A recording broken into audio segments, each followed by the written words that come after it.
Good evening, and welcome to this afternoon's presentation, a COVID discussion. I'm your host, Lavina H. Thompson. I just want to welcome you and thank you for joining us. At this time, we're going to have our opening prayer, and then I'll tell you a bit about the presenters. Mrs. Ursula Allen will pray for us. Thank you. Father God, we just want to thank you that you are a God who's ever present. In a time like this, you've not left us without a word. You've given man wisdom to share with us, to help us to protect ourselves and to share in turn that message. Help us to be good students this afternoon so that we will share the word to those who so desperately stands in need of it. In Jesus' name we pray. Amen. Amen. Thank you. I'm just going to give a few instructions before I tell you about our presenters. Once they're introduced, they'll be given some information, showing their slides. Each person will be speaking. After that, we will get to questions. So we'll let you know when you'll be asking your questions. We'll also want you to know that the session will be recorded. So if you are, I think everyone is muted now, and if you're not speaking, to keep yourselves muted. Thank you. We begin with Dr. Norma Smalls-Manty. She's an attending physician at Howard University Hospital in the Department of Surgery. She is double board certified in trauma surgery and critical care medicine, as well as general surgery. Her national service is demonstrated in her position as governor of the Metropolitan Washington, D.C. chapter of the National American College of Surgeons. Her research and publications have mainly centered on severe illnesses in the elderly. And she wants me to let you know what she considers very, very, very important is that she's a master guide at Metropolitan Seventh-day Adventist Church in Hyattsville, Maryland. We go on to her daughter, Dr. Ajoa Smalls-Manty. She has conducted HIV vaccine research for several institutions, including NIH, and completed her PhD in pathology at the University of Oxford through the NIH Oxford Cambridge Scholars Program. She later earned her medical degree from Columbia University and completed her psychiatry residency at the Mount Sinai Hospital. She currently works at Columbia University Irving Medical Center and Brooklyn Methodist Hospital as an emergency room psychiatrist and is a contributor to the ABC News Medical Unit. We go on to Lauren, the other daughter.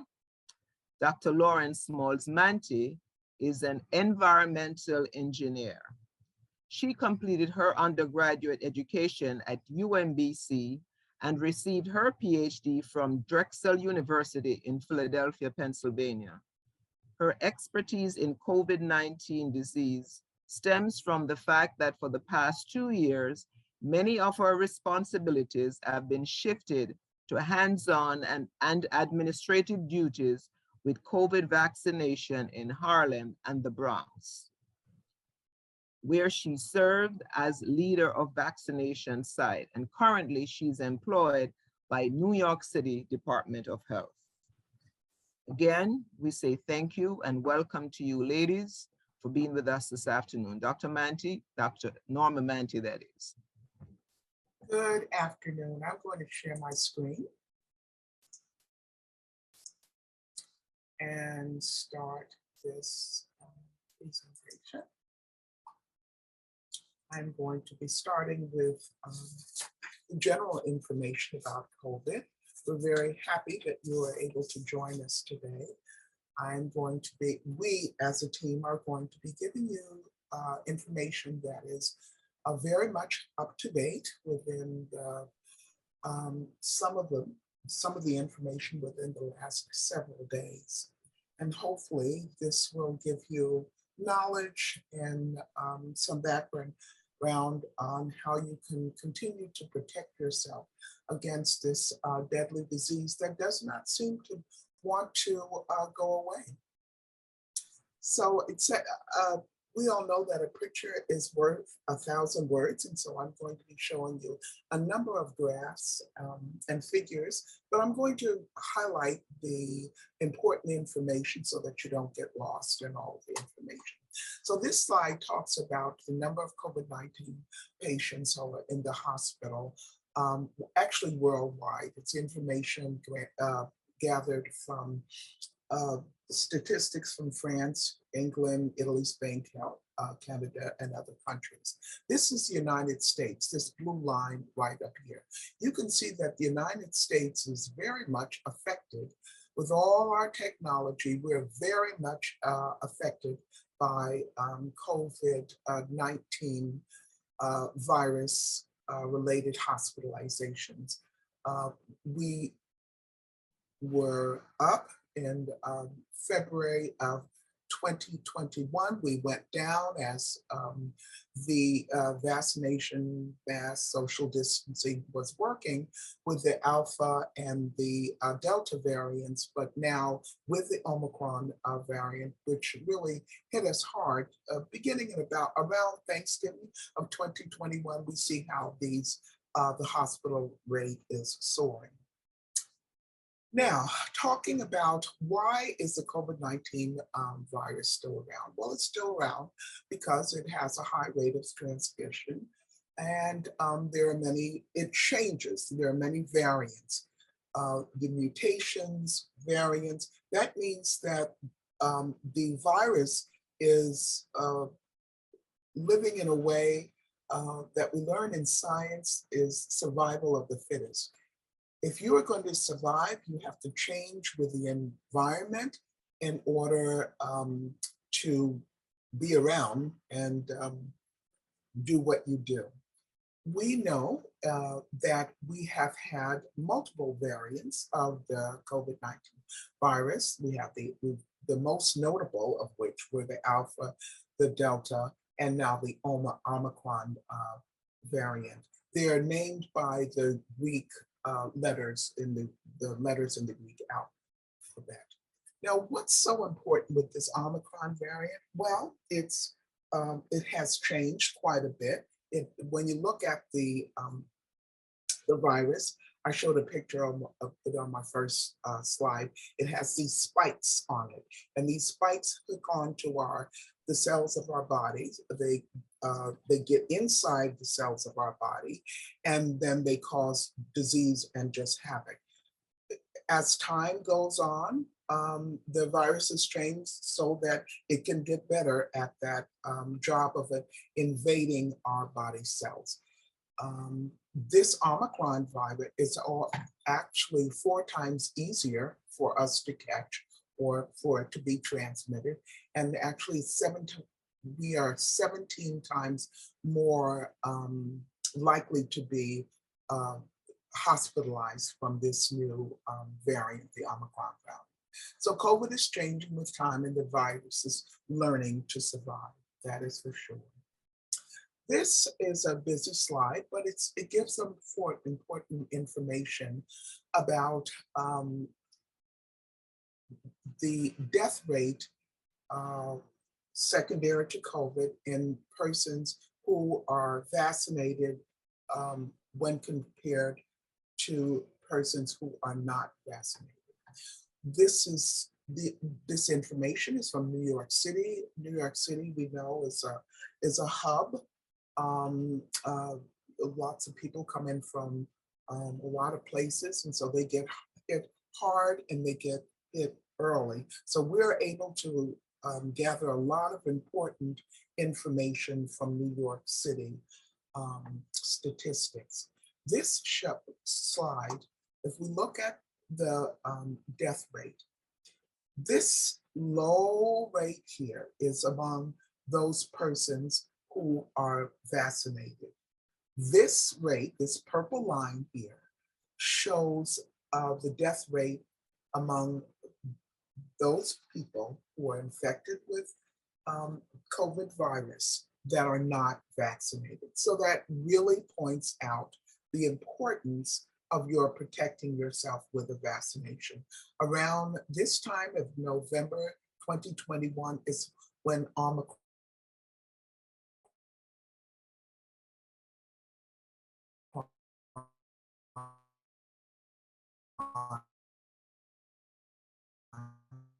hit us. The death rate started going up again, and especially in those that are not vaccinated.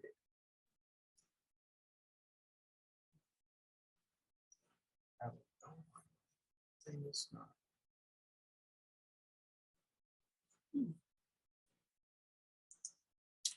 This slide talks about natural immunity. So we all know, we say, okay, if I get the virus, am I protected so that if I get the virus infection again, I don't get very sick?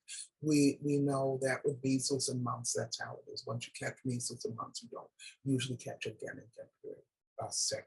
This is not so with the Omicron virus. And mainly, I want you to look at this information right here. In New York City, people who were previously infected with COVID and they were not vaccinated, they had an almost 3 times higher chance of being placed into the hospital.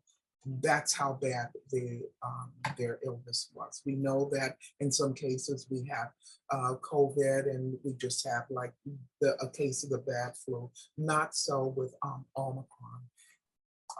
People with previous COVID infections that were not vaccinated, they had an almost 2.6 higher chance of being hospitalized for the disease.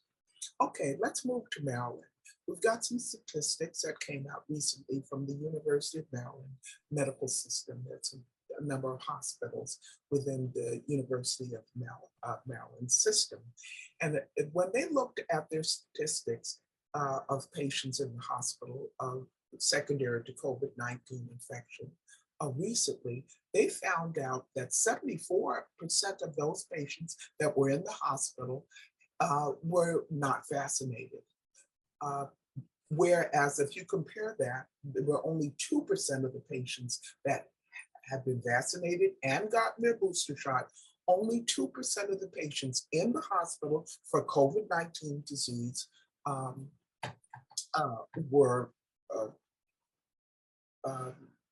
had suffered that fate. We know there is breakthrough infection. We do know that some persons who are vaccinated do get COVID again, and some of them have to be admitted to the hospital, and that is about 24%. Let me just say this again in another way. The numbers that they looked at were large, but if you were to say take 100 patients in this system in Maryland with COVID disease in the hospital, 74 of that 100 would have not been vaccinated. And only 2 of the 100 that were in the hospital would have been those who had not only gotten their vaccination, but had gotten their booster shot as well. COVID can be mild and COVID can be severe. It attacks nearly every organ or system in the body. Brain, heart, lungs, kidney, all of it can be infected.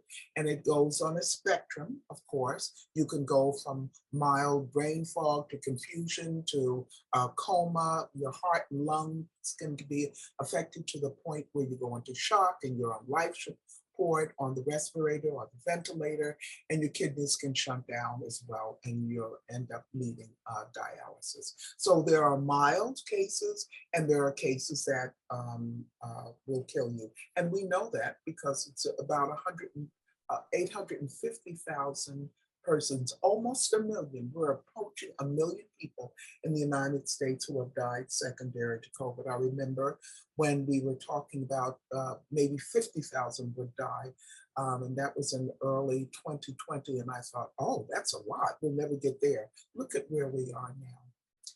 All right, talking about treatment for COVID-19 disease, let me go down to this first. The monoclonal antibody treatment, which is relatively new. You give this medication intravenously. It is manufactured. It is different than the convalescent serum treatment that we had heard about previously. This is monoclonal antibody treatment that is actually a medication. And it is for those that have early forms of the disease with mild to moderate symptoms and for about 7 to 10 days. And so you have to catch, in order for the monoclonal antibody treatment to be effective, you have to start the treatment early. Just recently, you know that the FDA has approved 2 pills that you can take. And again, this is for persons over the age of 12 who are early in the infection. We reserve these 2 treatments for those who are at risk for severe illness. You have to start the treatment early, and you give it to those persons who are at risk for severe illness. That's like people who are immunocompromised or the very elderly, a lot of underlying disease of different organs, and pregnant patients as well. In the pregnant state, your immune system is not as hardy as one would have thought. Okay, long COVID disease is kind of important. You can have COVID disease and have symptoms even a year out. It's usually persons very young. They 25, 30 years old, previously healthy, doing all their jogging and blah, blah, blah, blah, blah. They have this brain fog, this just weakness all the time, the appetite, abdominal pain, and whatnot. So this long COVID disease is real. So you may not just get COVID and it just goes away very quickly and you're cured. A year later or longer, you may still be suffering from the symptoms of the disease. Children are also at risk.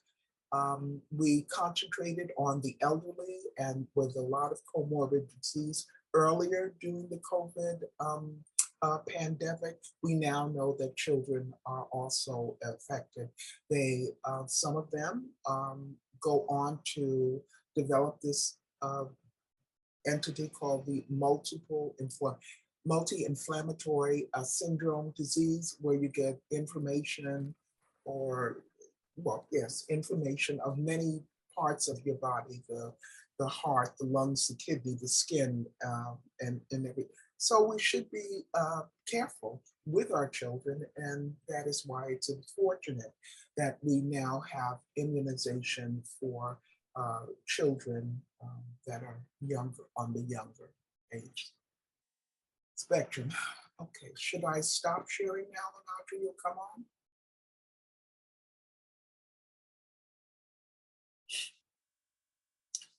Masking up, social distancing, getting tested regularly, getting vaccine, and washing your hands are very important. These are all ways that you would. Okay, so Audrey and I, we're gonna switch the screen share. Continue. Go ahead.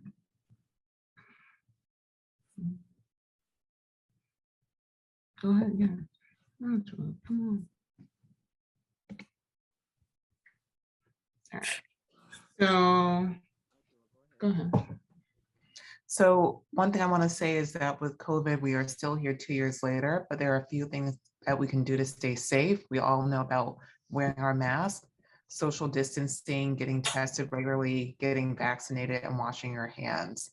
And as we go in to talk about a few things in terms of masking up and social distancing, we're starting to go out, venture into the world, but as you go and meet people, and maybe it is inside, maybe now is not the best time to meet a lot of different people, but when you do, Be courteous to people. Even if you feel more comfortable, still wear your mask so that other people don't feel awkward about asking you to wear their mask. You don't know what condition people have.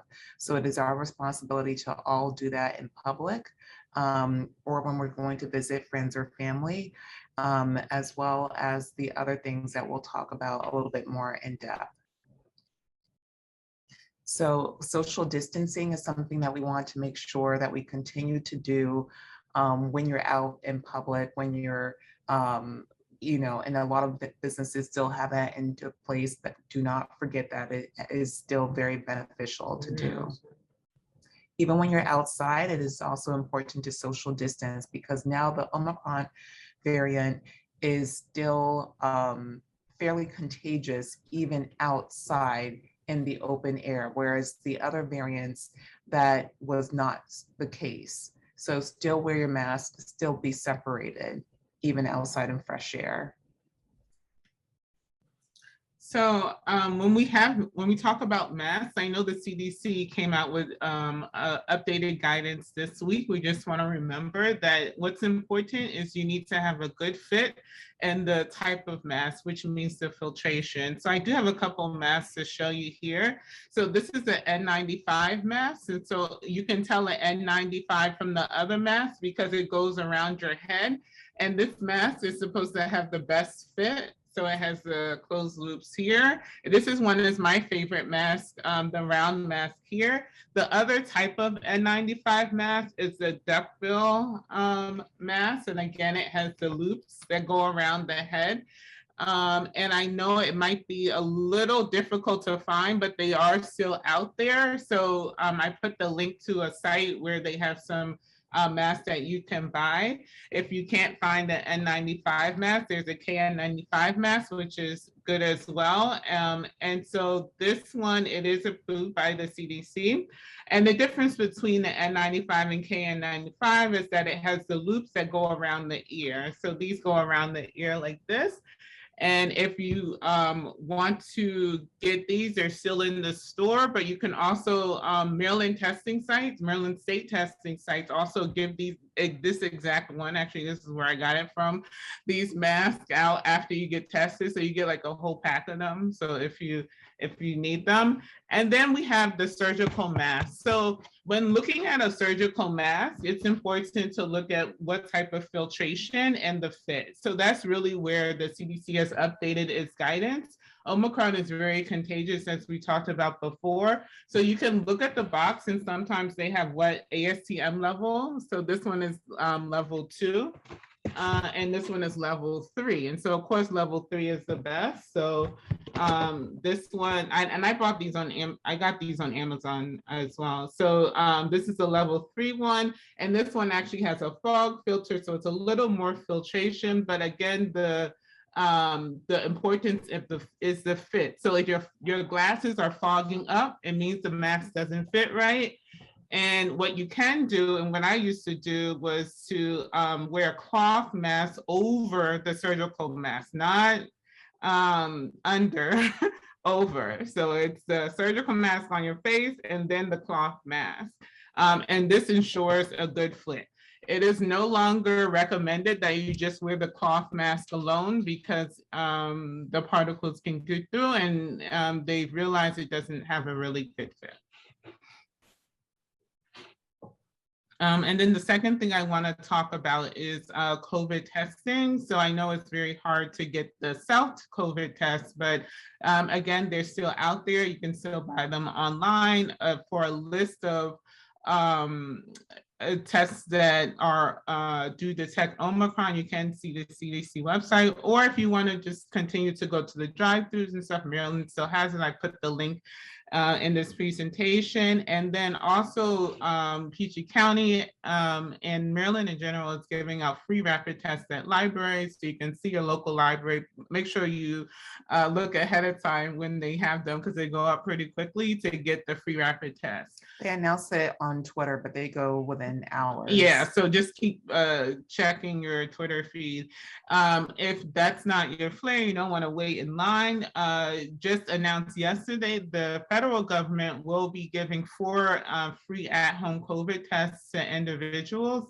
And so the COVID at-home tests are antigen tests. They're two general tests that we're doing right now, PCR and antigen. The PCR are a little more accurate, but that you actually have to go to a center most of the time. They do have some PCRs you can mail in, but it might take a little time. The rapid test, you can get results within 15 to 30 minutes. So, and that's really for if you're, you want to test like symptomatic people, or just to make sure that in the moment you do not have COVID. And so that's really good when going over to friends or families' houses, or if you're going to be about and you think that you're possibly exposed to a person who has COVID. So starting next week, please visit covidtest.gov and sign up for your free test.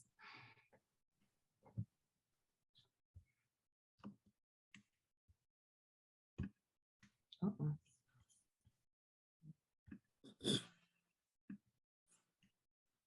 And then next, I want to talk about the vaccines really quickly. They've been around for over a year now. They're the two vaccines, the Pfizer, Moderna are the mRNA vaccines. There's the Johnson & Johnson, which is the adenovirus vaccine. Right now, it's recommended that you get the Pfizer, Moderna. They have a higher level of protection. And now that if you've gotten the vaccines, you get boosted. Just very briefly again, the mRNA vaccine goes into your body.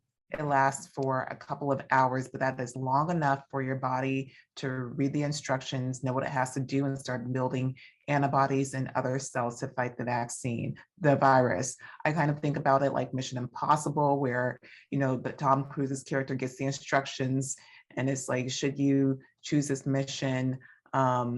These are your instructions, and this instruction will self-destruct within a few seconds. This vaccine, within a few hours in your body, it self-destructs. So it does not stay around long enough, but it's long enough for you to get the idea of what to do. And that is essentially also how the Johnson & Johnson vaccine works as well. In the COVID vaccine, I know there's a lot of concerns, but I will say that it is just the mRNA material, some fats, some salts, like literally sodium chloride, table sugar is in that just to help stabilize it.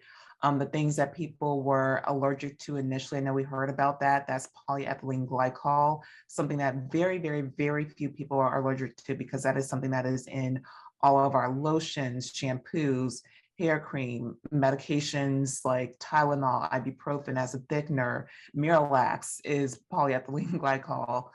So these are things that most people can tolerate. There are no blood products, fetal tissue, pork products, you know, gluten, anything, microchips, nothing like that is in the vaccine.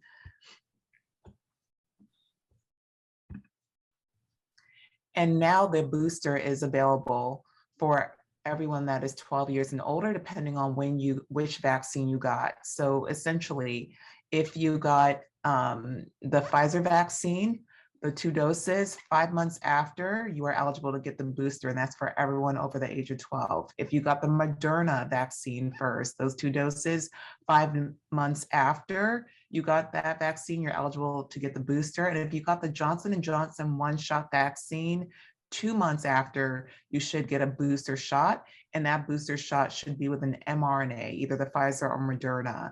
And they're recommending you can do Pfizer, Moderna for either for your booster, no matter what vaccine you initially got. It's important that we all get vaccinated, we all get boosted. I know there's also concerns about, people might have concerns about the effect for children, pregnant women. I know many people that got the vaccine became pregnant afterwards, had their healthy babies, life goes on. If you have pre-existing conditions, you are the person that needs the vaccine because you're more likely to get sicker from COVID infection. So if you have lung problems, diabetes, asthma, heart disease, any immunocompromising disease, definitely get the vaccine and also get boosted. Getting boosted is just as important nowadays. And for children, so far only 17% of eligible children have received the vaccine. That is quite disappointing, especially considering that, you know, children routinely get vaccinated for so many things, all the shots that kids get. You know, you get shots the first day that you're born, you get your hepatitis vaccine. And by the time you're 6 years old, you've gotten about 60 different or 30 different vaccine shots, and then you'll get another 10 by the time you're 18 or so. So think of this as another one of those vaccines that we have in our arsenal to keep us safe, especially against a virus that is here, very present, even more so than all the other viruses and infections that we get vaccines against. So at this time, we'll conclude, and if people have any questions, we love to answer.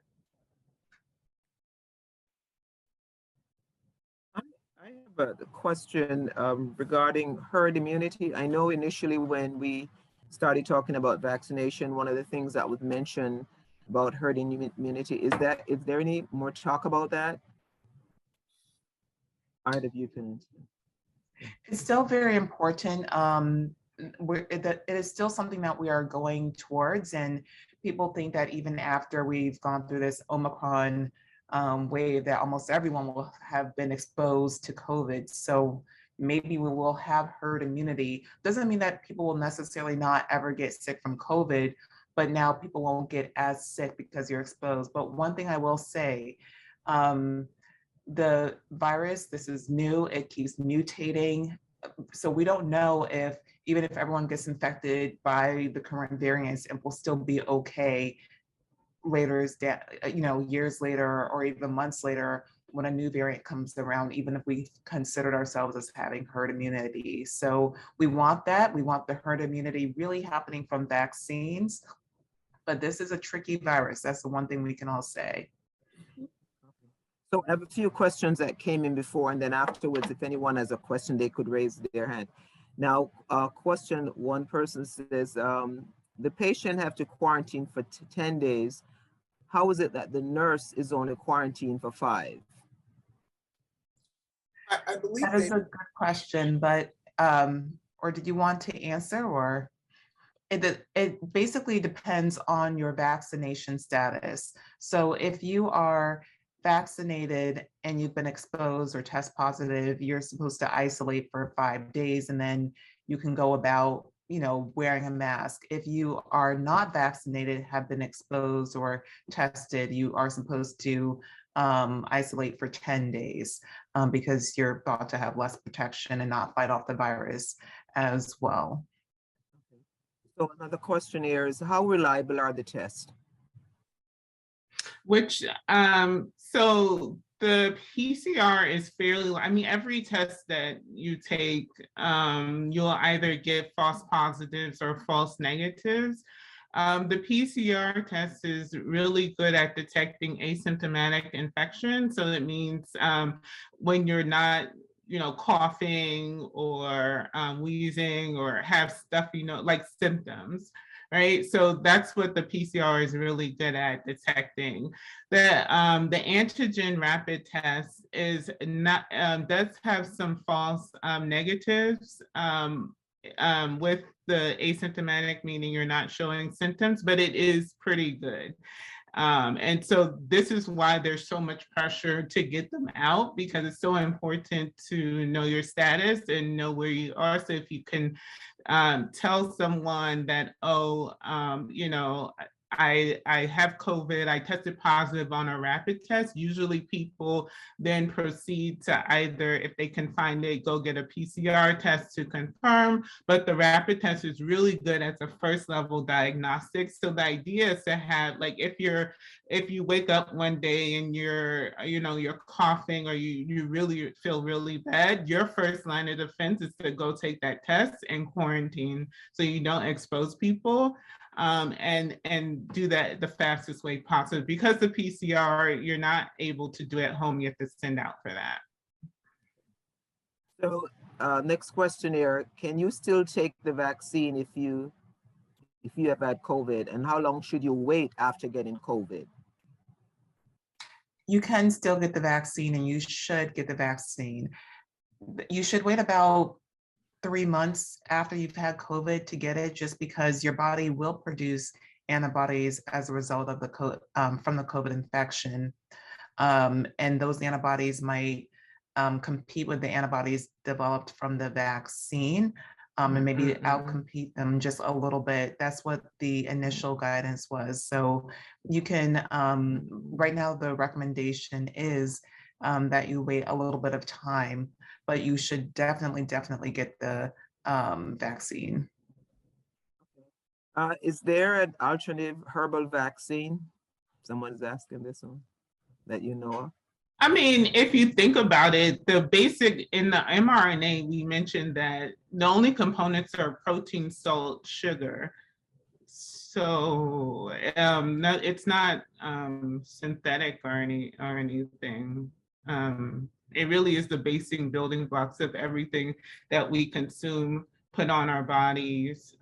It's the lowest, like the lowest level. So, but herbal. So there is no herbal vaccine, and from your lifestyle should have you eating, whether you're Seventh-day Adventist, Baptist, Jehovah's Witness, you should always be eating healthy with plenty of vitamin C and your green leafy vegetables, and staying away from a lot of red meats as much as because those are just the right thing to do. Taking mega doses of vitamin C, you can increase your dose, your intake of vitamin C. When I do, when I have a cold, I take the garlic and the honey and whatnot, but this is not going to cure. This is serious stuff we're dealing with. This virus is not playing, and neither should we. Another question, and I'm going to go to Pastor Alsop. So this other question is, if you do not have insurance, can you receive the vaccine or the booster? Yes, so the vaccine is available to everyone regardless of status, meaning whether you're a citizen or not. And if you don't have insurance, it is still available for you. Definitely. I guess with this person, is there a site, there information that they would need, whoever is asking this question? Any place you go, you can just go and just say, hey, I don't have insurance. Yeah, I don't. And when at my site, I actually didn't put the insurance a lot of time when I was, and I'm in New York. At my site, a lot of people don't have insurance, and we have a lot of immigrants, and it was not an issue. But CVS, Rite Aid, Metro at the vaccine clinic that they're going to have, like it shouldn't be an issue. The problem is, I just like to say that many countries around the world are looking at the United States with a jaundiced eye, because we have something that we can use to help us get better and help us not to get it. And we are not really taking advantage of it. And we're just, if we're not taking advantage of it, you just have to think, am I not wanting to do this, but am I really a part of the problem rather than being a part of the solution? They're really looking at us saying, what in the world is what? I wish I had all the things that the United States had to help us with this great big health problem that we have, rather than having it and not using it for whatever reason. It is good to be, to question. It is good for you to try to gain knowledge, but there's a time and a place for everything.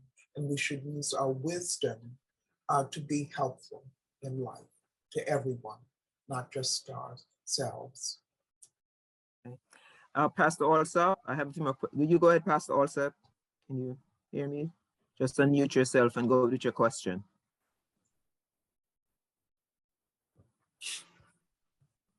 Hi, this is actually Kezia. Go ahead.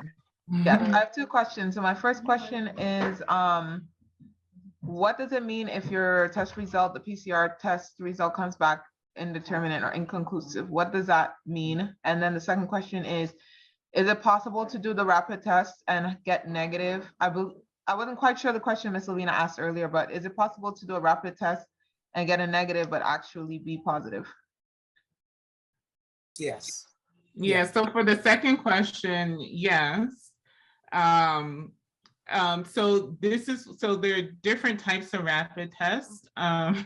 We didn't go too much into it. So there are different types of rapid tests. There's a serial one, a serial antigen test. And so that one you actually test, you do two tests. So you do one on the first time, day one, and you do it on day 3. And so rapid tests are really, their accuracy increases with frequency. And then they just came out with another one like in November last year, Flomax or something like that. That one is one test. I forgot. It's Flow something.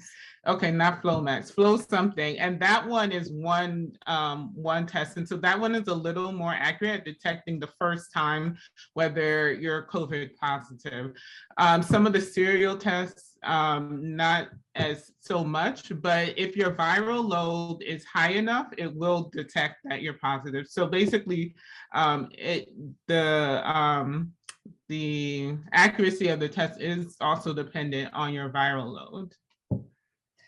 And so like if you get an indeterminate test, it's probably at least usually especially with a PCR test, it's because it's trying to amplify or detect how much of the, you have to have a certain threshold of virus particles for it to be determined. So you might get to just right about the level where it can be detected, but just not enough to be a clear positive. So it's kind of indeterminate. That would be one of the reasons why you get an indeterminate result. And then usually if you test a day or two later, then you'll get more of a conclusive result.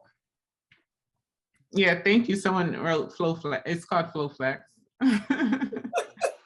So this point here, Dr. Norma mentioned it, everyone should boost their natural immunity, the 10 doctors of laws, the Health New Start, increase your intake of vitamin C and D and take the immune booster, etc. So that's something that Dr. Manti just mentioned, Norma Manti, that is. There's a question here for someone. Does that mean that for every new strain, since we're having that we will need to be boosted again? Not necessarily. I mean, when the Delta variant came around, we weren't necessarily thinking we had to be boosted. And we are also on Omicron, which is I think how many midway through the alphabet. So you haven't taken, more than 3 shots. So not every variant. But something, we're still learning. And this virus is still changing. And we will have to try to do our best to stay healthy and not infect other persons. The virus is here. What's also important, what's also good to know is the reason why natural immunity is not the best is because it's very virus specific, and that's why the natural immunity is not holding up against Omicron, because it's very selective to the actual strain that you get. Whereas the Omicron it's so far from so many mutations from Delta or Alpha or whatever variant you got. It's not, your natural immunity is not standing up. Whereas the vaccine, however, is more apt to deal with multiple variants. And I'll also mention like getting boosters is a thing. I mean, we almost get a flu vaccine. Like you can say you get a new shot every single year. You can almost consider it a booster. We don't call it that, but it almost is like that because the flu virus mutates so much. Tetanus, you get a booster every 10 years or right when you're exposed to something that might cause you to get infected. So boosters are just part of the normal part of life, way to fight infections. Yeah. Okay, so we have someone here says for long haulers, I mean still having symptoms, will they also continue to test positive? You shouldn't continue to test positive, several weeks after you've gotten over COVID. You may still have the symptoms, but the virus itself should be gone. As the long haul symptoms are because of the damage it did to your tissues in your body. This one regarding our children. What guidance would you give parents about sending their children to school during this time if they are not vaccinated? I really think that everybody, with all the information that's out, with all the hospital rates going up, and we're talking about persons who are not vaccinated are more likely to be in the hospital, more likely to die. Children, it was rare with children before. It is not rare with children now. You would just have to think on whether or not you think your child is going to wear a mask and be careful about what he touches and who he's around. So a person would be able to think about all of these things and make that decision on their own. I would not venture to say. I would just say, take all that information and you make a decision on whether or not what you would want to do.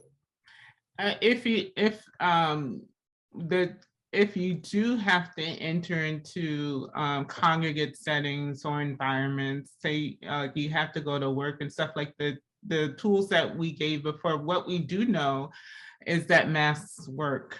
So making sure that you have a good fitted mask and it's a high quality mask. Social distancing, washing your hands, making sure that you test regularly. Those are tools also in your toolbox that you can use at this point. I know, I'll go into that. I think it's a little bit of a hard question. And even public officials and school districts and everything are arguing about it.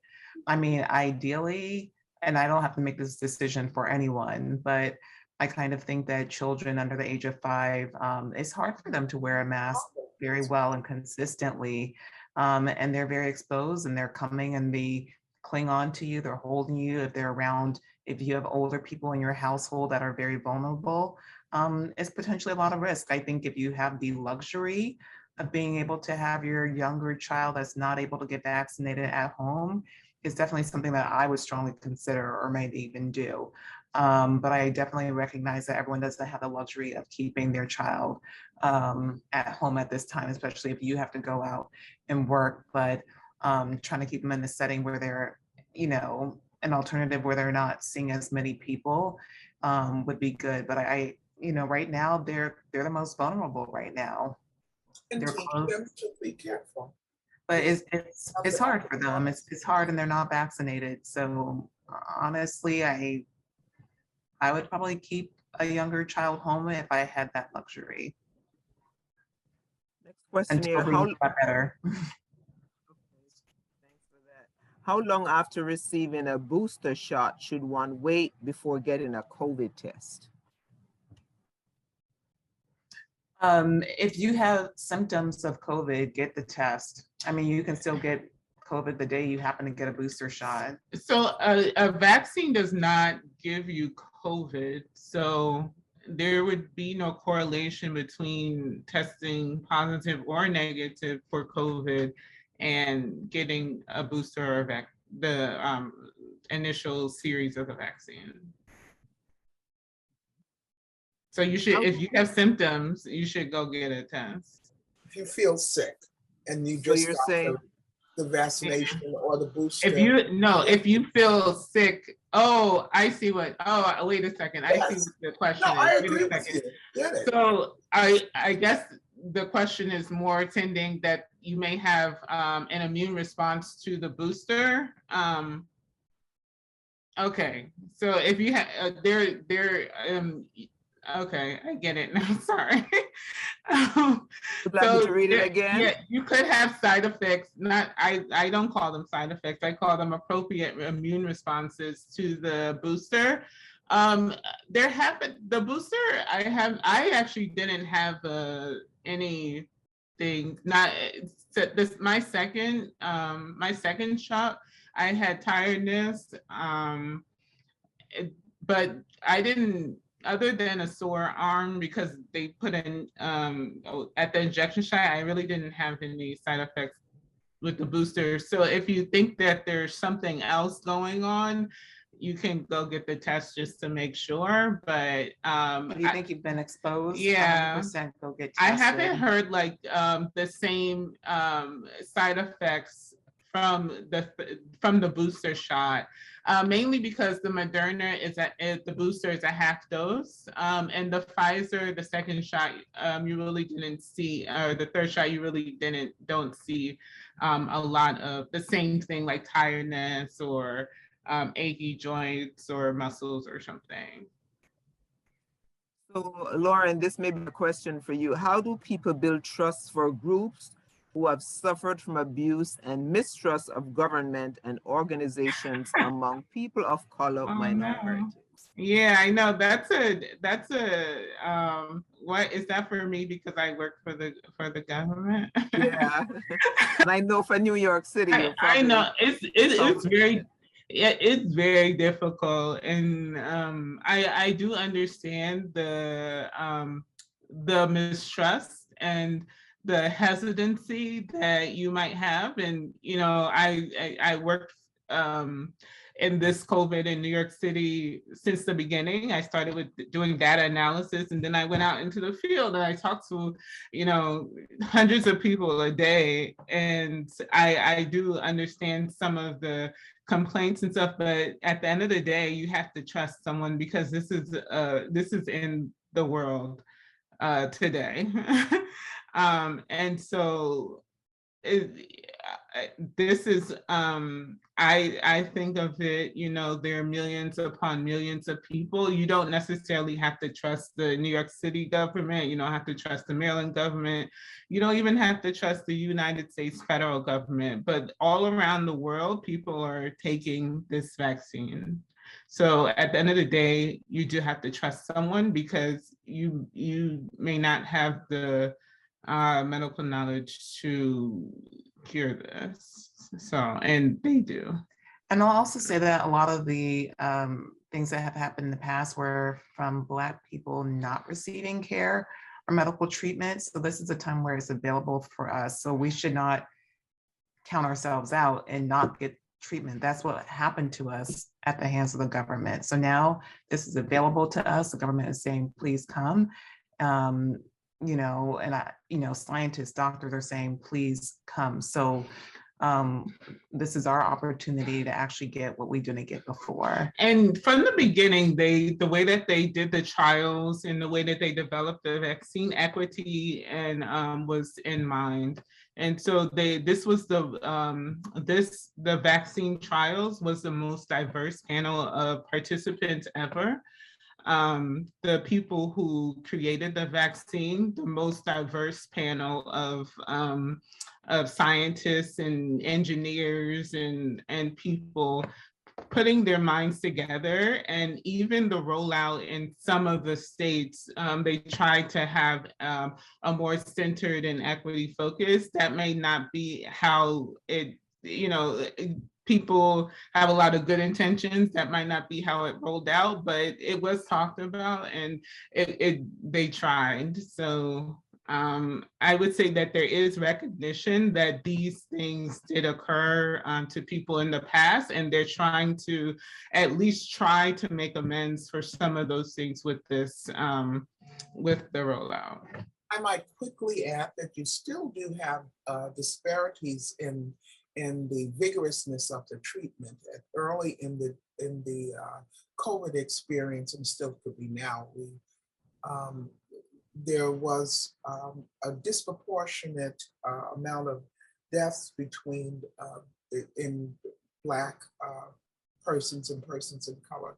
If you bring a Black person or a person of color into the hospital like you should and manage them as you should in the hospital, giving them the medicines and support, they will live. Our data at Howard University Hospital in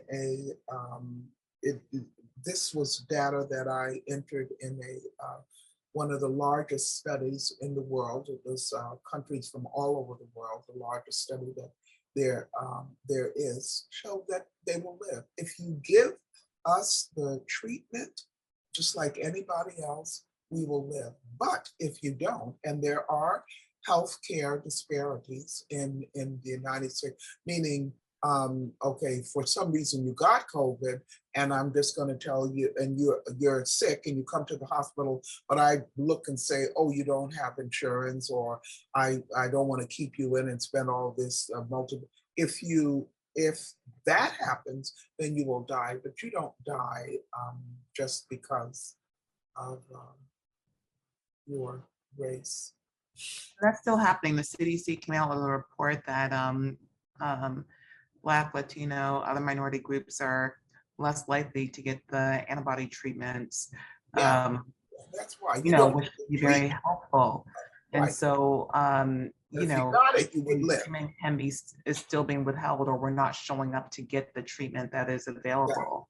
So that's and why we're the ones that are dying. That's right. But So- I mean, you don't want to make it so that you as a Black person are taking yourself out the game by not getting the vaccine, and you're creating an environment where you are dying because you're unvaccinated. Exactly. So that's not, and it's available for you. Exactly. So just want to remind everyone that this presentation will be recorded. We have a few more questions in the chat, and then I'll see if anyone would like to state their question. Now, here's a question. It says, can you still shed the virus during that time? I'm not sure which time, if you, that would mean. And then another question is there a correlation between blood clots and the COVID vaccine? Well, for the second question, yes, with the Johnson & Johnson or the J&J, they did find that there was it was higher than one would expect of persons that were getting blood clots to the brain. And this was in the face of your blood being thinner than normal. And so that was one vaccine. So But I will say the caveat is that was happening mostly in young women under the age of 50. Only about 4 women in the US actually died from that blood clotting infection, and not infection, that blood clot event, which can happen due to, you still get that phenomenon from a lot of other different medications, birth control, smoking, the same thing happens. But the thing is that when you're aware of it and you know, like, okay, someone is having this type of symptoms, they got the COVID vaccine, within usually about a week of getting the COVID vaccine, doctors know to think about that and know how to treat you with the right medication. Usually the death occurred because the wrong medication that you normally would give and a blood clot was given because people weren't thinking about this. But again, the risk of getting that blood clot is still extremely, extremely, extremely low from that vaccine compared to actually getting a blood clot from COVID. And that's what happens in medicine. It's not exact, but that's why you give your vaccine, your medications, and you monitor it so that if there is a problem, you can govern yourself accordingly. So that's what happened. What was the other question? Oh. The first part of the question? No, that's, are you finished I with think that there one? was a question about shedding of the virus, or Yes, wait, yes. It says, can you shed the virus during this time? And I'm not sure during what time it was referring to. So that's where that's with that one. If the person you mostly shed the virus in the first couple of days that you're infected, where even before you know you have symptoms. Of course, when you have symptoms and you're sneezing and coughing, you're shedding a lot of virus, but in the first 3 to 5 days. That's when you shed it most. All right, This one here says, first of all, thank you for doing this valuable session. 2 questions. Why should someone continue testing positive after a month? As you may be aware, there are lots of natural remedies out there. Do you recommend continuing to use those? I know you touched on that before, but do you want to go back to this? The first part of the question, for question 1, why should So I'm assuming the person is doing a PCR test, which is a molecular based test. So that could be why you're still testing positive after a month. You probably wouldn't if you were doing an antigen test, which is a rapid test. But that doesn't necessarily mean that you're contagious and shedding the virus to infect other people. The PCR test is meant to detect very small fragments of the virus. And the virus can live in, still hang around in parts of your body and still be detected, even though you're not actively shedding. It doesn't happen for most people, but it can. And you should exercise, get fresh air, sunlight, take your vitamin C, vitamin D, zinc helps with healing, all of these things, garlic. Yeah, especially if you do get COVID and you're vaccinated. Yeah, especially if you do get COVID and you're vaccinated and it happens to be, a mild case, you're treating it like a cold. So like all of those things that you normally do would be drinking your tea and stuff would be effective. However, you do have to monitor because the COVID treatments that are available are for pre-hospitalization. So if it gets too bad, and your oxygen is very low, that's when you need to head to the hospital. If you're asking yourself, do I need to go to the hospital? You need to be at the hospital. So try to live in a lifestyle that would help you. I always say you are what you eat, and Audra says you are what you don't eat. Whatever it is, try to put healthy things in your body, everyone. Doesn't matter who you are, what country you're from, what religion. Oh, so I do want to clarify, no, the PCR test does not have small fragments of the virus. It detects small fragments of the virus, which is why it's so accurate. So this one, Dr. Manti, I know you mentioned about herd immunity, but there's a question again, how can herd immunity occur if everyone gets infected, is isolated? Well, the thing is that herd immunity, I think we are trying to emphasize at the beginning of this talk that the virus is changing. So a COVID virus, say the alpha type, invaded you in your body, said, oh, this is a foreign thing in my body. What God does is make chemicals in your body to fight that. If something different comes up, that's something different that you're going to have to fight. But I think the question was pointing at how do you get herd immunity if everyone doesn't get exposed and get infected? You want herd immunity from the vaccine. We have herd immunity for measles, for polio, now for even chickenpox. That was a thing, but now people don't get chickenpox because as much anymore because people get vaccinated against it.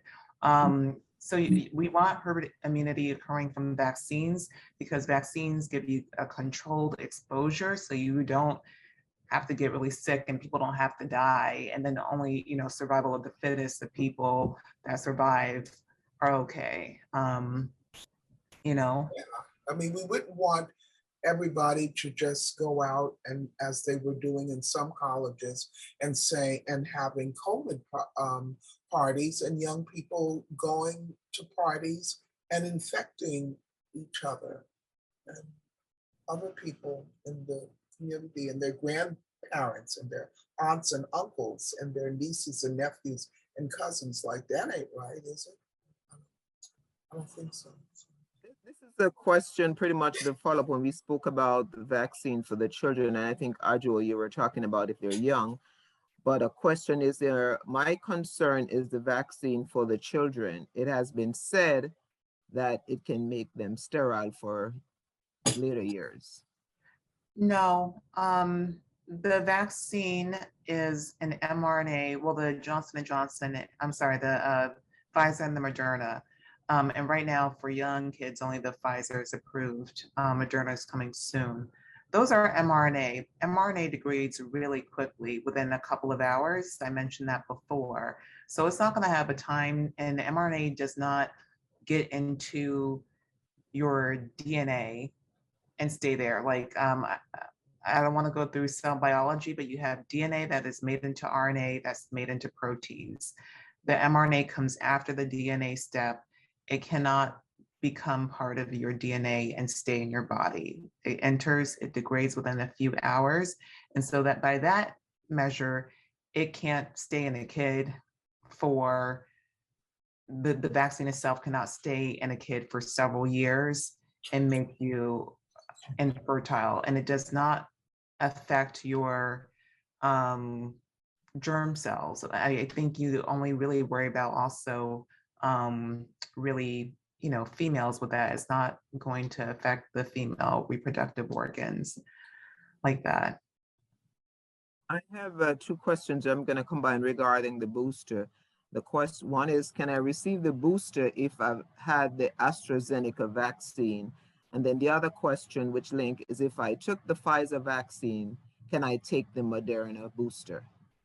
Yes, you can mix and match. I know many people that have. And if you've gotten the AstraZeneca, yes, you can get a booster, and preferably it should be an mRNA booster, meaning Pfizer or Moderna.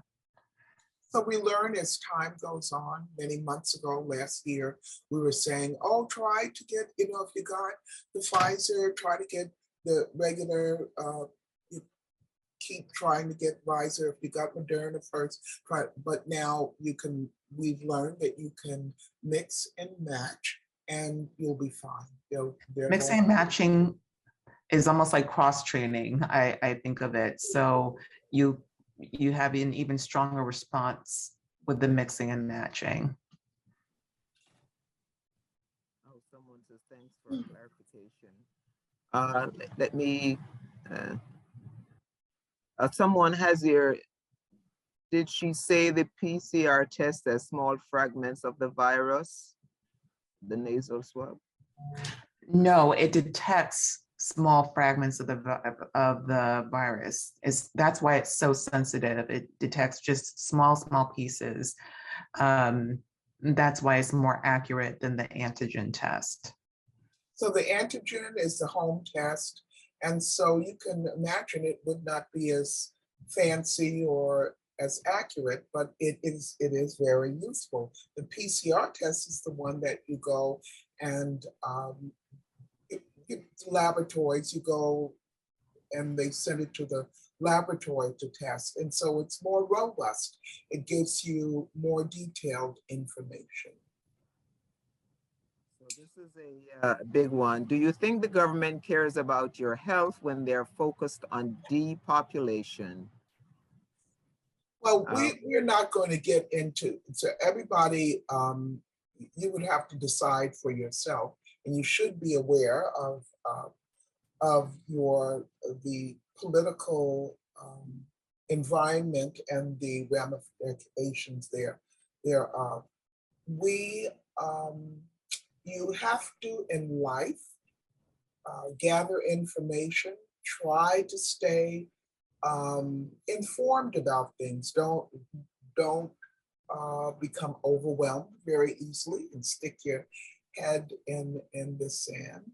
And then from there, come up with a decision whether or not, is this going to help me? Is this not going to help me? And go from there. So making general statements about the government, we know that we have problems with our government. We have problems in many aspects of life. We should try to do the right thing, though. Stay. Okay. And I will just say I'm not aware of, you know, things regarding depopulation. I've not heard about that at all. But I would just say that I think the government has invested a lot of money into trying to keep people healthy and treating people with COVID so much that people are getting free treatment, whether you have insurance or not.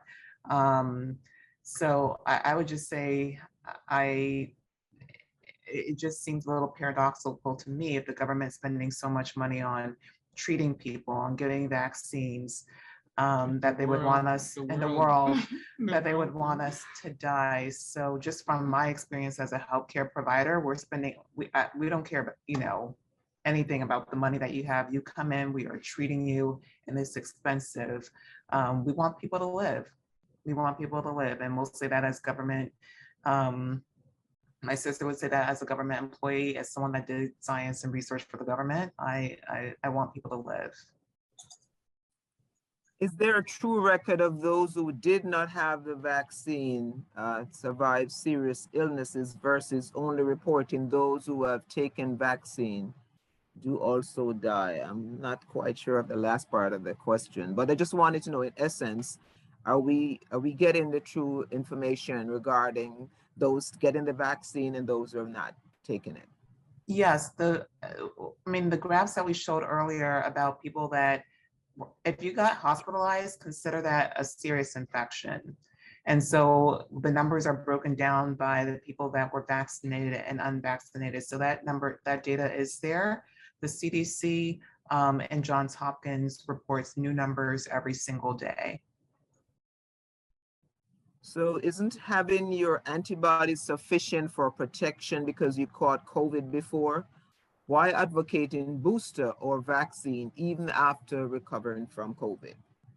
So I think we had a previous slide in the beginning which showed that, especially with this strain, your natural immunity, the antibodies that you get from a COVID infection will not protect you. You are still almost 3 times more likely to be hospitalized due to COVID with just your natural immunity. And we also showed Maryland has one of the first states to have the booster data out, and we showed that the people in the hospitals, only 2% of the people in the hospital had the booster, and 74% were unvaccinated. So your natural immunity does not protect you against Omicron. One of the main reasons is that your natural immunity is very variant specific. And the vaccine will protect you against many more variants than just your natural immunity. We're coming down to the end. Here's one question here. So you're more contagious 3 to 5 days of getting the virus. What about the remaining days of being positive? It means that you're not shedding the virus as much, but it doesn't mean that you're not shedding it at all. That's why they still say you should wear a mask and try to stay away from people. But if you go out wearing a mask, hopefully that's enough to prevent you from spreading it to people. But even with the mask, even with the N95, there's still a small chance that, the air that you're, expelling can still get out to other people and infect them. And, we take the mask off from time to time. So, it might still be there, but you're just not shedding it as much. Do we have any questions from anyone before we get the wrap up? You like to raise your hand and ask your question or type one in the chat, because we have covered the ones we have had in the chat. Oh, 92 people. Hello, good. Yes, it's Kathy again. Okay, go ahead. That this is going to be our new normal. the COVID, that like kind of like the new flu, where it's just gonna be a way of life and eventually we can stop wearing masks and just kind of live? Or do you think the mask wearing is gonna be a forever thing? I hope it's not a forever thing. We've had many pandemics, and eventually we get to a point where our bodies can handle it and people do not get so sick from exposure. So we're all hoping that happens. I know we thought we would be out of it, but I do believe one day we will not have to wear our masks as much.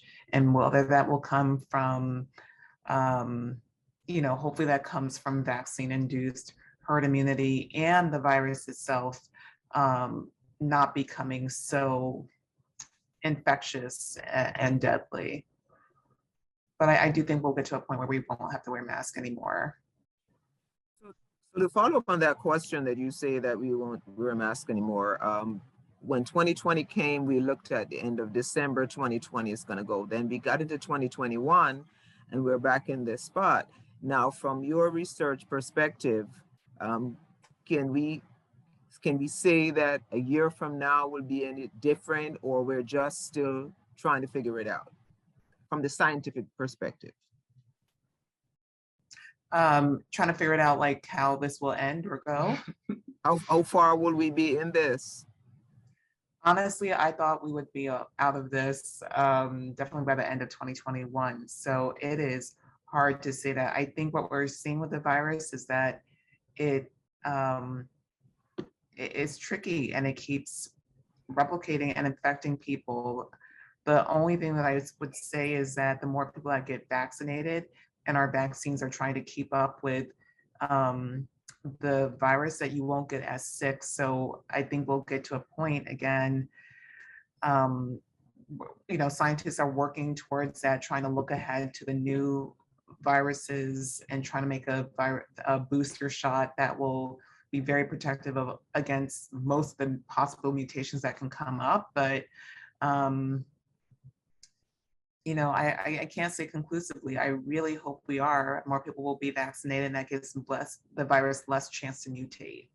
The more people that are vaccinated, the less chance it has to mutate. And so then it should have eventually peter out. That's what happened with polio.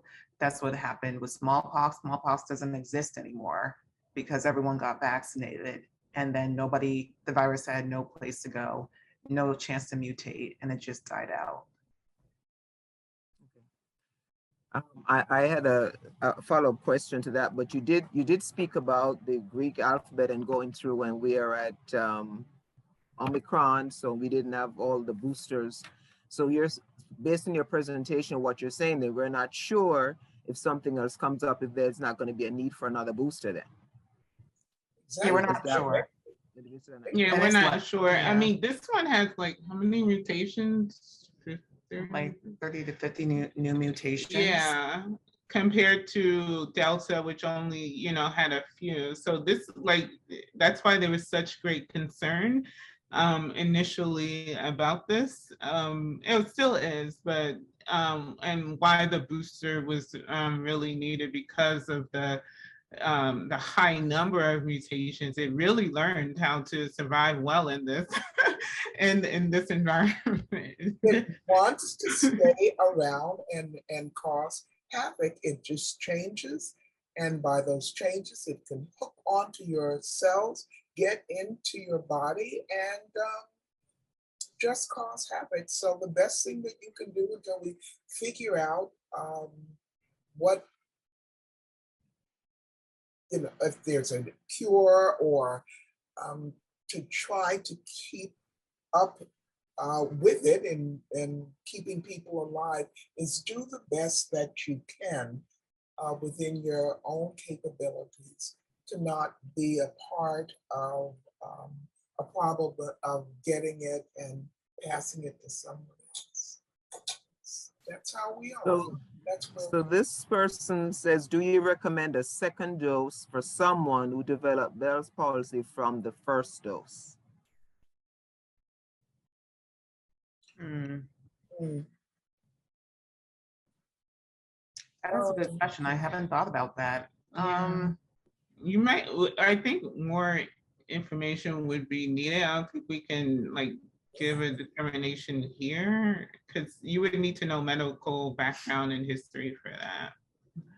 But with Bell's palsy, it usually resolves, and depending on how, I would say, what your medical condition is, if getting the vaccine and having a really updated vaccine is important, say you are severely immunocompromised, I would seriously have a good talk with my doctor about whether you want to get another vaccine.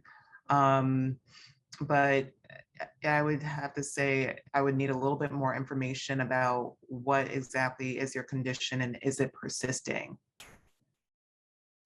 All right, I have one final question and then we'll have you do a wrap up. I know you mentioned this before, but it's again, what would you say to those who are not vaccinated and have not gotten COVID by using natural remedies? I don't know of any natural remedies that can prevent COVID. There's been nothing demonstrated yet in the scientific literature to prevent getting COVID. And any natural remedies that you're taking when you have COVID are more so to improve your symptoms. I just would rely on the science. I rely on the vaccines to give me more guaranteed use your natural remedies and get the vaccine and social distance and wear your mask. That's what I would do. The natural remedies can help with symptoms once you're infected, but it won't prevent infection. Yes. Consider you continuing what is right to do, whether COVID was here, but COVID just showed up. I mean, it's been around since the 60s, but it hasn't hit us until recently.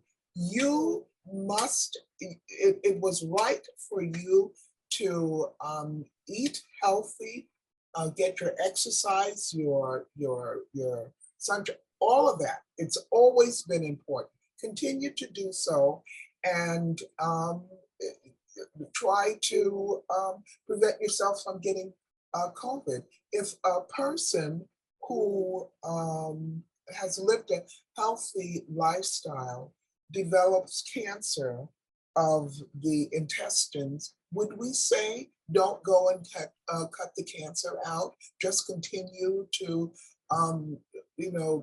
use natural remedies? No, we would say no. Try to do the best that you can. Well, if there's something that would help, like cutting the cancer out, go on and get that. Or the cancer spreading all over your body, go on and try that. The same thing pertains to COVID. Okay, thank you. There's this last question I think is a good one. We can call this, if the virus is on the mask, why are professionals, students, everyone touch the outside, take it home and take it in their car, take it home? Isn't that a spread if we're not getting rid of the mask then? Yeah, we, as for me, when my coat and clothes that cannot be washed, they go in the dryer for 20 minutes, everything. My shoes stay outside. Other things, the clothes are washed. So you, of course, as a healthcare professional, you have really got to be very, very careful. So, yeah, I mean, I didn't go into detail about the mask hygiene, but if you're doing like a cloth mask like this, you either need to wash it at the end of the day or disinfect it. Even the surgical mask, which is why if you have an N95, the N95s are hard to get, right? So you put these cheap surgical masks over it to protect the N95 mask, and then you throw the surgical mask away at the end of the day. So there are ways to protect, but you do have to practice good hygiene. You're not touching the mask here. You're taking the mask off by the loops.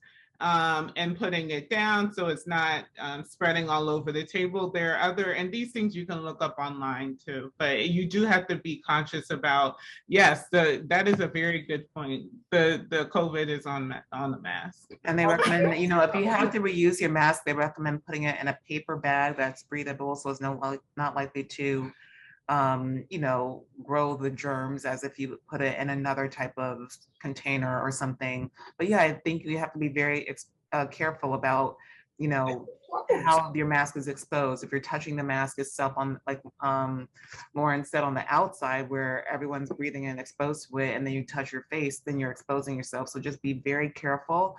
I usually like to wrap when I take my mask off and I'm going somewhere, I'll put it in a piece of towel or tissue before I tuck it away and then have to put it back on, just so it's not exposed or I'm not touching it itself.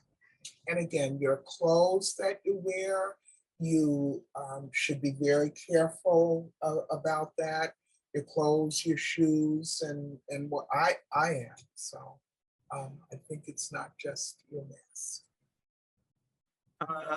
We have every time we say the last one, this one is a good one as Christian. So this one, I'm going to take this as the last one, and I see one hand raised, and that's it. Okay, so we have to get ready. This says, how can we as Christians get away from the enormous amount of conspiracy theories surrounding around not taking the vaccine, even though trusted, information has been provided to the nation about the benefits, the protection the vaccine provides, as well as many years vaccine that have been used? How can we spread that? I think about what do we do? I think about the people that are actually doing the science. Like here, I mean, I did vaccine research for 10 years. I'm also a doctor. My mom's also a critical care medicine doctor. She's helping to collect all the data, do the stats. So think about it. Are the people that are doing the research, that are taking care of people, trustworthy people? All of my colleagues that I did research with for years and years, I trust them. I know what we're trying to do and what we're trying to work for. So I think I think about that, and that's how I have trust in the products that are put out there and the medications. And because I've seen them work. I have seen, you know, I work in the emergency room, even though I'm a psychiatrist and talking to people for other reasons, I am still seeing people with COVID, and I'm seeing them because they think they are going to die because they have a thing on their face and they can't breathe, and they're like, oh, they're having panic attacks. I'm like, this is not a panic attack. This person literally really cannot breathe because of how sick they are. Like I see how sick people have become without the vaccine. And I see how many people, even now, that have been exposed because Omicron is very infectious, but are still doing quite well and are not expected to have long COVID or haven't gotten very sick. So I mean, I've just seen and lived it myself, and that's what I have to rely on. Vaccines have kept us healthy for so long. We don't deal with lots of diseases. We're not worried about getting polio anymore. Kids don't have to worry about chickenpox anymore. Other things, hepatitis, we don't worry about anymore, because, you know, as much about anymore because of the vaccines that we all have had to get, you know, even tuberculosis, you know, all of us have to get that, even if you're traveling to another country, you know. So you know, they've kept us safe before, and I believe in them still now. But it is good to have healthy suspicion. You should have a healthy amount of suspicion. You look at what has happened historically, and all of this shapes your decision making. But that is why it's important for you to stay informed and use the wisdom, use your God-given wisdom to say, okay, well, this is that, and that is that. And so, you know, you sort those things out, and you should be able to, if you keep your eyes open and your ears open, it will help to be able to make healthy, wise decisions. There's a time for everything. But I will also say that, you know, there's definitely, here we're all people of faith. And say that one of the things we also have to remember is that God gives us many, many talents. A lot of us have been given talents in music. Some of us have been given talents in cooking. Some of us in science and medicine. And we all have to put our trust in someone for some things. I am not a mechanic. If something breaks down, I'm not an engineer. If something breaks down, or if I need a house built, I can't do that. I have to trust someone that God has given those special abilities and knowledge to. And so I think we also have to think about who can we also here put our faith and trust in too, because God does work with us individuals here. I'm not trying to say which one that is, but I would say like I can't make all the decisions for everything in my life. So I have to find who I trust and are they reliable? And then I go with that. Even for other realms of medicine, I'm not a urologist or an oncologist, so I have to find a trusted doctor to deal with those matters if they arise, you know, for me or someone else. Thank you. I know I said I would give the final question to see Maxine Anderson said she had her hand up, and that's it for the questions. And we just thank you. Are you still there, Maxine? No, I guess she is gone. Oh, I'm here. I'm sorry. Are you here? Okay. Okay, go ahead. But that was an awesome discussion. But I just have one question because I know someone who just had the monoclonal antibodies, did not receive the vaccine. And I was just wondering, how long should you wait, or should there be a wait time after receiving the monoclonal to get the vaccine, to receive the COVID-19 vaccine? Can you guys hear me? Yes. So you're waiting for again, they're saying that you should wait for a couple of weeks to months because the antibodies that you receive from the vaccine, the monoclonal antibodies, they're meant, if the virus actually comes around, it's meant to attack it. If you get the vaccine, it's going to try to attack that as well. So they're saying that you should wait weeks or, you know, up to 3 months and then get the vaccine. Okay. Thank you, thank you, thank you, thank you. Dr. Manti, Dr. Norma Manti, do you have a closing thought, a comment that you'd like to bring here? And then we will have, Adjo, go ahead. Yes, you want to say, yes, go ahead. We really enjoyed being with everyone, and we pray that we have been helpful. Thank you. Adjo, do you want to say something? Again, I would say, again, thank you for coming out. I hope we answered all your questions. Please feel free to reach out to us personally if you have any other questions that were not addressed. Definitely happy to help answer that and help you find information if you're looking to get the vaccine or to get tested to help you navigate that as well. Lauren? Again, thank you. And as Najwa said, please feel free, you know, even with small questions, or we didn't actually talk about what to do if you actually get COVID. So, you know, if that happens to you, there is information online, but if you want to talk it through, just, you know, we're available. Always. Thanks again. We want to say special thanks to the Mantis, to Dr. Norma Smalls-Manti, the mom, and sisters, Dr. Adjoa Smalls-Manti and Dr. Lawrence Smalls-Manti. Just to let everybody know that these are Metro folks, no matter where they are now, whether in New York, they're still Metro folks, and we're so grateful that you took time out of your schedule just to give us some information on COVID-19 and all the variants, because that's on everybody's mind. Again, we say thank you and God bless you for being with us. I know Elder Prince, are you still with us, Elder Prince? I saw you earlier. Hello? Elder Prince? Yes, I'm Yes, here. I would just like for you to give the closing prayer. And as we thank these lovely ladies for the information they gave us. And as mentioned, folks, if you have questions, they're willing to reach out to you. So if you send it to communications department, we'll get in touch with them. Thank you. Thank you. Thank you. Elder Prince, please close in prayer. Okay, shall we pray?